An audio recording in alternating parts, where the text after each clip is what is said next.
is one United States dollar.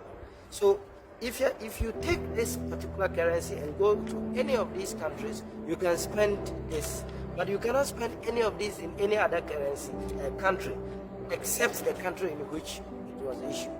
Which means all our currencies are chasing the US dollar. If you want to trade, you have to change one currency into the other. First, you change it into the dollar, and then you change it into the local currency in order to do trade. So all of these currencies are chasing the United States dollar, which means that their value is constantly less than the value of the United States dollar, which has significant impact, negative impact on the economies of these African countries. It has significant negative impact on prices of goods, especially imported goods. It has significant impact on the purchasing power of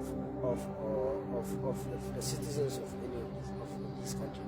So single currency is what will help us to be able to trade with one another seamlessly. That we should be able to buy things from one another. Intra-African trade right now is a measly 16%. 16%. We have to be able to move that trade to 90%. You see, and we can only do that if we have the mechanisms of trade.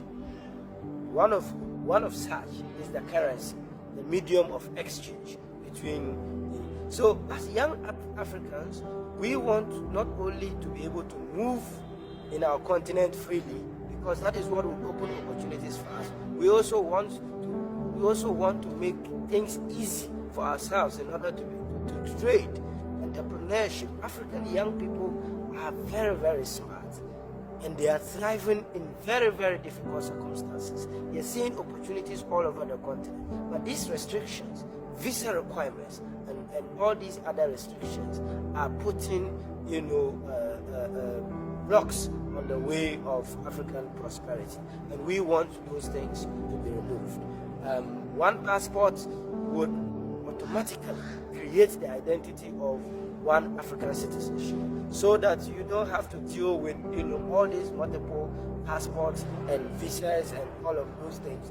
You have when you have one passport, it's automatically creates that sort of identity as an African citizen that you can move around the continent with, and that would be a significant game changer in the 21st century.